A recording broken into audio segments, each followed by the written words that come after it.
इस एपिसोड की शुरुआत में हमें दिखाया जाता है कि यूनिवर्स के ख़त्म होने की बात सुनकर गोकू और वेजिटा काफ़ी ज़्यादा शौक में होते हैं और अपनी जगह पर खड़े होते हैं। तब गोकू कहता है, आखिर ये सब क्या चल रहा है, कोई मुझे समझाएगा। ये सुनने के बाद ग्रैंड प्रिंस कहते हैं, गोकू, इस टूर्नामेंट में अगर एक भी टीम हारी तो पूरा मल्टीवर्स ख़त्म हो जाएगा। ये सुनने के बाद वेजिटा कहता है, हम सबको पनिश क्यों किया जा रहा है और इस मल्टीवर्स पर किसने अटैक किया है। वेजिटा के इतना कहते ही ग्रैंड प्रिंस अपने स्टाफ को हवा में घुमाते हैं, जिससे कि वहां पर एक दृश्य होता है जिसमें दिखाई देता है कि कई टाइम लेंस टूट रहे होते हैं। ऑलरेडी कितने यूनिवर्स इरेज हो चुके थे। एक ब्लैक एनर्जी धीरे धीरे फैल रही होती है और एंजल्स भी कमज़ोर हो चुके थे। गोकू ये देखने के बाद काफ़ी ज़्यादा हैरान होता है और कहता है, अब आखिर ये क्या चीज़ है। ये सुनने के बाद ग्रैंड प्रिंस कहते हैं, ये एक ऐसी शक्ति है जो काफ़ी सालों पुरानी है, गॉड से भी पुरानी, और इसे रोकना नामुमकिन है। अब ये फिर से जाग गई है और अपने अंदर धीरे धीरे सभी चीज़ को सोख रही है। इतना सुनने के बाद वेजिटा कहता है, आखिरकार ये किस प्लेनेट का मॉन्स्टर है। तब ग्रैंड प्रिंस कहते हैं, ये कोई प्लेनेट नहीं और ना कोई मॉर्टल है, बल्कि एक टाइम डिवॉल्वर है।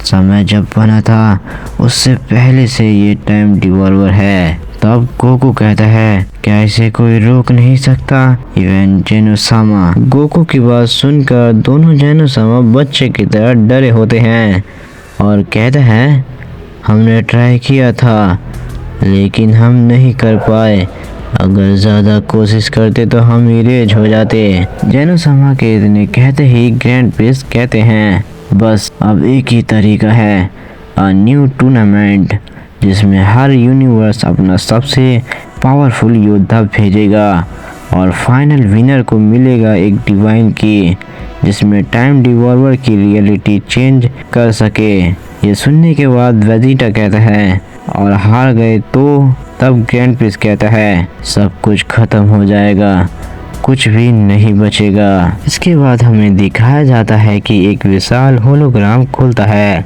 जिसमें हर यूनिवर्स की टीम दिखाई देती है। गोकू आगे बढ़कर देखता है कि यूनिवर्स 11 में जेन, यूनिवर्स 6 में केल, यूनिवर्स 2 में रिवेन, यूनिवर्स 3 में डार्क वॉरियर्स थे और यूनिवर्स 10 में मिस्टीरियर वॉरियर्स और यूनिवर्स 13-14 में दोनों वापस आ चुके थे। उनकी टीम पूरी डार्क गॉड से भरी पड़ी थी। ये देखकर गोकू कहता है, लेकिन यूनिवर्स 13 और 14 इरेज हो चुका था, ये फिर से कैसे आ गए। ये सुनने के बाद ग्रैंड प्रिंस कहता है, हाँ, द डिवॉल्वर ने टाइम रिवाइड किया है, अब वो यूनिवर्स वापस आ गए हैं और पहले से काफ़ी पावरफुल हैं। दूसरी तरफ हम गोकू को देखते हैं जो वहीं पर यूनिवर्स 7 को ढूंढ रहा होता है, लेकिन उसे यूनिवर्स 7 कहीं पर भी नहीं दिखता और वो कहता है, हमारा यूनिवर्स किधर है। ये सुनने के बाद ग्रैंड प्रिंस धीरे से मुस्कुराता है और कहता है, यूनिवर्स 7 में बस 2 फाइटर है। ये सुनने के बाद गोकू कहता है, बस 2, पर क्यों। तब ग्रैंड प्रिंस कहते हैं, क्योंकि तुम दोनों अकेले ही गॉड की सीमा को पार कर चुके हो।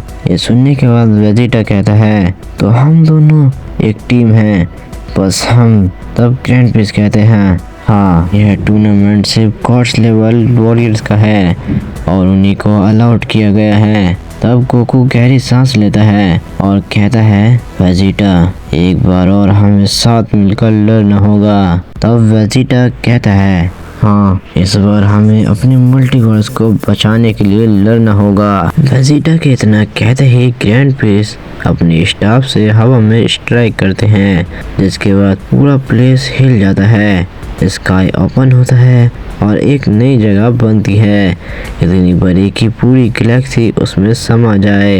तब ग्रैंड प्रिंस कहता है, इस टूर्नामेंट में जो भी मरेगा उसकी सोल भी इरेज हो जाएगी। तब कोको कहता है तो क्या वो रिवाइव नहीं होगा? तब ग्रैंड प्रिंस कहते हैं नहीं। तब वेजिटा कहता है तो फाइनली एक रियल फाइट मिली। तभी अचानक से वो पूरी जगह कांपने लगती है और एक ब्लैक एनर्जी अंदर आता है। दोनों जेनोसामा डर कर छुप जाते हैं और ग्रैंड प्रिंस अपने स्टाफ को एक्टिवेट करता है। तब ग्रैंड प्रिंस कहता है वो आ रहा है। तभी वहाँ पर एक आवाज आती है जो कि कहता है time devolver tournament begin now. Goku और वेजिटा दोनों एक साथ पीछे हटते हैं और उनके शरीर अपने आप ही फाइट मोड में आ जाते हैं। तब गोकू कहता है वेजिटा ये कोई मजाक नहीं है। तब वेजिटा कहता है मैं कभी मजाक नहीं करता कैकरोट। वेजिटा के इतना कहते ही अचानक से सारे यूनिवर्स की टीम अरीना में समन होती है और सभी एक दूसरे की तरफ देख रहे होते हैं। तब ग्रैंड प्रिंस कहता है tournament of power the final version begin.